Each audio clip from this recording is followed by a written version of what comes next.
أعوذ بالله من الشيطان الرجيم. بسم الله الرحمن الرحيم. وإذا سألك عبادي عني فإني قريب أجيب دعوة الداع إذا دعاني فليستجيبوا لي وليؤمنوا بي لعلهم يرشدون. صدق الله العظيم وصدق رسوله النبي الكريم ونحن على ذلك لمن الشاهدين والشاكرين والحمد لله رب العالمين. سورہ بقرہ کی آیت نمبر 186. اللہ تعالیٰ کا ارشاد ہے وَإِذَا سَأَلَكَ عِبَادِي عَنِّي فَإِنِّي قَرِيبٌ. اور اے میرے نبی جب آپ سے یہ پوچھیں میرے بندے میرے بارے میں فَإِنِّي قَرِيب تو ان کو بتا دو کہ میں بہت زیادہ قریب ہوں. اجیب دعوت الداعی میں پکارنے والے کی پکار کو سنتا ہوں یا دعا مانگنے والے کی دعا کو قبول کرتا ہوں. اذا دعانی جب وہ مجھ سے دعا مانگتا ہے.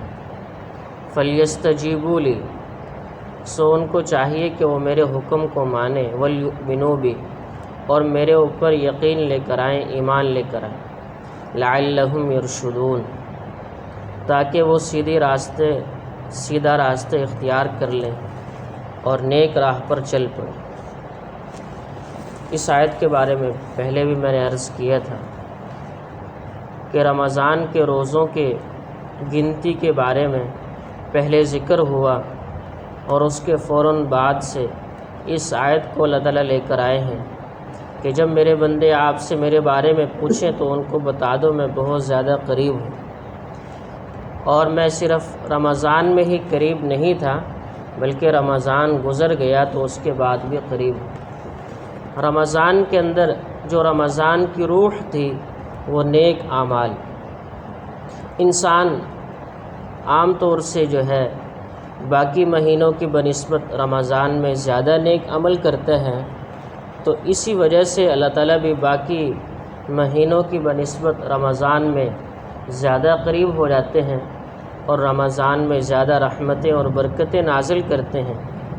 اور باقی سارا سال انسان بھی نیک عمل سے دور رہتا ہے تو اللہ تعالیٰ کی رحمتیں بھی کم ہو جاتی ہیں اور اس کی مہربانیاں بھی کم ہو جاتی ہیں. لیکن اس کے باوجود بھی اللہ تعالیٰ نے فرمایا کہ اگر یہ میرے بندے میرے بارے میں آپ سے پوچھتے ہیں رمضان گزرنے کے بعد تو ان کو بتاؤ کہ میں اب بھی زیادہ قریب ہوں. میں اب دور نہیں ہوا اب بھی قریب ہوں. تو جو رمضان کی روح تھی میرے دوستو نیک عمل انسان نماز بھی پڑھنا شروع کر دیتے ہیں تلاوت بھی شروع کر دیتے ہیں اور بعض لوگ تو جھوٹ بھی بولنا چھوڑ دیتے ہیں کہ رمضان آ چکا ہے اب جھوٹ بولنا چھوڑ دیتے ہیں. اور کتنے سارے گناہ ایسے ہیں کہ ان سے توبہ کر لیتے ہیں کہ یار رمضان ہے رمضان میں گناہ نہیں کرنا چاہیے. تو جو رمضان کی روح تھی نیک عمل اگر انسان سارا سال ان اعمال کو کرتا رہے اور سارے مہینے ان اعمال کو کرتا رہے تو اللہ تعالیٰ اور زیادہ رحمتیں اپنی نازل کریں.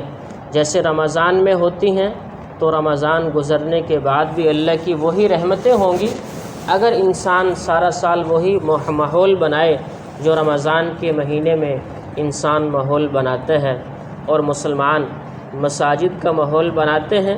اگر سارا سال وہی ماحول رہے گا تو اللہ کی رحمتیں بھی اسی طرح برستی رہیں گی اور اللہ کی شفقتیں بھی اسی طرح ہوتی رہیں گی.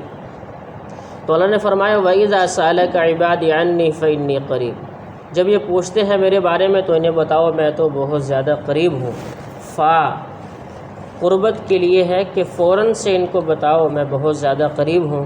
اجیب دعوت الداعی اذا دعانی خاص طور سے دعا کا ذکر کیا کہ جب میرے بندے مجھ سے دعا مانگتے ہیں تو میں دعا قبول کرتا ہوں میں ان کی دعا قبول کرتا ہوں. دعا کا ذکر کیا. دعا کے بارے میں آتا ہے کہ دعا جو ہے عبادت کا مغز ہے. الدعاء مخ العبادہ دعا عبادت کا مغز ہے. انسان نیک عمل کے بعد جب دعا کرتا ہے تو اللہ اس کی دعا کو قبول کرتے ہیں. اور ایک حدیث میں یہ بھی آتا ہے کہ جب انسان اللہ سے مانگتا ہے تو اللہ اس سے خوش ہوتے ہیں، اللہ اس سے راضی ہو جاتے ہیں اور اس بندے کو پسند کرتے ہیں۔ اور جب انسان اللہ سے نہیں مانگتا، کسی اور سے مانگتا ہے، کسی اور کے سامنے اپنے ہاتھ کو پھیلاتا ہے، اپنی جھولی کو پھیلاتا ہے، تو اللہ اس سے ناراض ہو جاتا ہے کہ بندہ میرا ہے، میں نے اس کو بنایا ہے اور مانگتا کسی اور سے ہے۔ اجیب دعوت الداعی اذا دعانی، وہی فرمایا کہ جب مجھ سے مانگے گا تو میں اس کی دعا کو قبول کروں گا، لیکن جب کسی اور کے پاس جائے گا تو پھر اللہ نے فرمایا میں اس سے ناراض ہو جاتا ہوں کہ میں نے تمہیں بنایا ہے، سب کچھ میں نے تمہیں دیا ہے، ساری نعمتیں میں نے تمہیں عطا کی ہیں، زبان ہے، ہاتھ ہے، پاؤں ہے، دل دماغ ہے، سارا وجود ہے اور عقل اور سمجھ ہے، یہ ساری نعمتیں میں نے تمہیں عطا کی ہیں، اب مانگتا کسی اور سے، تو اللہ اس سے ناراض ہو جاتے ہیں جب کوئی انسان کسی اور سے مانگتا ہے۔ جب اللہ سے مانگتا ہے تو اللہ اسے پسند کرتے ہیں۔ بعض مرتبہ ایسے ہوتا ہے کہ ایک انسان دعا کر رہا اللہ تعالیٰ سے اور وہ کرتے ہی چلا جا رہا ہے، لیکن اس کی دعا قبول ہی نہیں ہو رہی، اس کی دعا قبول ہی نہیں ہو رہی، اور اپنی دعا کے اندر وہ روتا بھی ہے، اللہ سے مانگتے ہوئے رونا بھی اسے آ جاتا ہے، تو فرشتوں کو بھی رحم آتا ہے اور ترس آتا ہے۔ فرشتے اللہ سے عرض کرتے ہیں یا باری تعالیٰ، یہ آپ کا بندہ ہے اور یہ آپ کی بندی فلاں کب سے مانگا جا رہا ہے، کب سے آپ سے مانگ رہی ہے، اور وہ رو بھی رہا اپنی دعا کے اندر، اس کو رونا بھی آ رہا ہے، لیکن آپ اس کی دعائیں قبول ہی نہیں کر رہے، اس کی آخر کیا وجہ ہے؟ تو اللہ فرماتے ہیں کہ اس کا رونا مجھے پسند آتا ہے، اس کا رونا مجھے پسند آتا ہے، میں چاہتا ہوں یہ کہ اور روتا رہے، اگر میں نے اس کو دے دیا تو یہ رونا چھوڑ دے گا، اگر میں نے اس کو دے دیا تو یہ رونا چھوڑ دے گا، اس کو مل گیا کیا مانگنے کی ضرورت، تو مجھے اس کا رونا بڑا پسند ہے، مجھے اس کا رونا بہت اچھا لگتا ہے، اس لیے میں چاہتا ہوں یہ اور زیادہ مانگتا رہے۔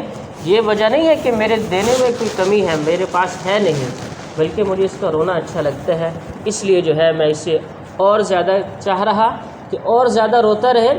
باقی میں نے اس کو دینا تو ہے، دنیا میں دوں یا آخرت میں دوں، اس کو دوں گا تو صحیح، یہ نہیں کہ نہیں دوں گا۔ قرآن کا فیصلہ ہے اجیب دعوت الداعی اذا دعانی، کہ جب مجھ سے مانگے گا تو میں اس کی دعا قبول کروں گا، لیکن اس کا رونا اچھا لگتا ہے، اس لیے میں اس کو ابھی نہیں دے رہا، اگر دے دیا تو رونا چھوڑ دے گا۔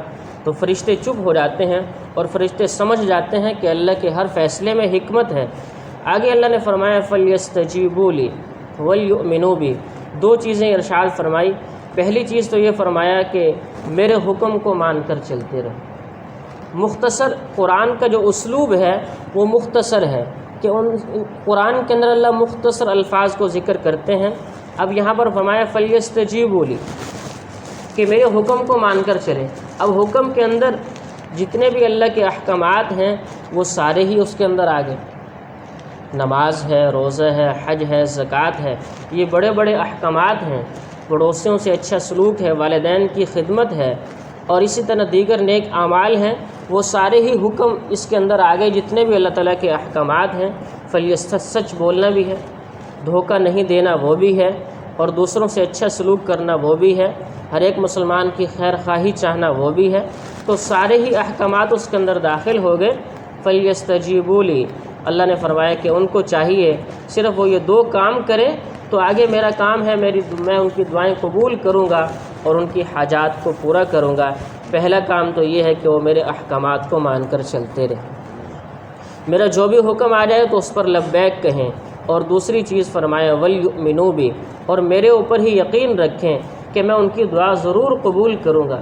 میرے اوپر سے یقین کے اندر کمی نہیں آنی چاہیے کہ میں اب اتنی دعائیں مانگ رہا ہوں، میری دعا اللہ قبول ہی نہیں کرتے، پتہ نہیں کیا بات ہے، ایسی باتیں زبان پر نہیں لے کر آنی چاہیے، یہ شیطان کی طرف سے ہوتی ہیں۔ دوسری چیز فرمائی وَلْيُؤْمِنُوا بِي، میرے اوپر یقین رکھیں اور میرے اوپر ایمان رکھیں، میرے اوپر یقین بھی ہو 100% کہ اللہ ہی ہمارے حاجات کو پورا کریں گے، اور وَلْيُؤْمِنُوا بِي، ایمان بھی ہو میرے اوپر کہ میں سب کچھ کرنے والا ہوں، لَعَلَّهُمْ يَرْشُدُونَ، جب وہ یہ دو کام کر لیں گے تو ان کی دعائیں بھی قبول ہوں گی، لَعَلَّهُمْ يَرْشُدُونَ، اور وہ سیدھا راستہ بھی اختیار کر لیں گے۔ یہی سیدھا راستہ ہے کہ اللہ کی مان کر چلنا اور اس پر 100% یقین ہو اور اس کے احکامات کو پورا کرنا۔ دعا ہے اللہ رب العزت ہم سب کو جو کچھ کہا سنا عمل کی توفیق عطا فرمائے. وما علینا الا البلاغ. اللهم لك الحمد كما أنت أهله وصل وسلم على سيدنا محمد كما أنت أهله وافعل بنا ما أنت أهله. اللهم إنك أهل التقوى وأهل المغفرة. إليك ربي فحببنا وفي أعيننا لك ربي فذللنا. يا أول الأولين ويا آخر الآخرين يا ذا القوة المتين يا راحم الفقراء والغرباء والمساكين ويا أرحم الراحمين. یا اللہ ہم سب کے سارے گناہوں کو معاف فرما. صغیرہ کبیرہ ہر طرح کے سارے گناہوں کو یا اللہ معاف فرما. نماز جو پڑھی ہے اس کو اپنی بارگاہ میں قبول فرما. جو قرآن کا درس ہوا ہم سب کو اس پر عمل کی توفیق نصیب فرما. ساری زندگی قرآن کے مطابق گزارنے والا بنا. اپنے احکامات کو یا اللہ پورا کرنے والا بنا اور اپنے اوپر 100% یقین نصیب فرما. اللہ جتنے بھی ہمارے مسائل ہیں ان سارے مسائل کو حل فرما. اس ٹاؤن کے مسائل کو حل فرما. اس میں رہائشیوں کے مسائل کو حل فرما. اور آپس میں یا اللہ جو رنجشیں ہیں ان کو دور فرما. آپس میں اتحاد اور اتفاق نصیب فرما. اللہ جتنے بھی بیمار ہیں سب کو شفائے کامل عطا فرما. بیماروں کو شفائے کامل عطا فرما. جتنے دنیا سے جا چکے ہیں ان کی مغفرت فرما اور آخرت کے درجات بلند فرما. جنت میں اعلیٰ مقام نصیب فرما. اور جتنے بے روزگار ہیں سب کو رزق حلال نصیب فرما. جتنے بے اولاد ہیں سب کو نیک صالح اولاد عطا فرما. نرینہ اولاد عطا فرما. سب کی اولادوں کو اللہ والدین کا فرما بردار بنا. اور ہم سب کو 5 وقت کی نماز پابندی سے پڑھنے والا بنا. اور اے اللہ ہم سب کے لیے اپنے گھر بیت اللہ کے دروازے کھول دے. ہم سب کو وہاں کی سعادتیں نصیب فرما. حج عمرے کی سعادت نصیب فرما. اور اپنے پیارے نبی حضرت محمد صلی اللہ علیہ وسلم کے روضہ اقدس کی حاضری بھی نصیب فرما. ہمارے گناہوں کو معاف فرما. مسائل کو حل فرما. پریشانیوں کو دور فرما. جو مانگ سکے وہ بھی عطا فرما. جو نہیں مانگ سکے وہ بھی عطا فرما. ہماری دعاؤں کو محض اپنے فضل و کرم سے قبول فرما. وصلی اللہ تعالی علی النبی الکریم وعلی آلہ وصحبہ اجمعین. آمین.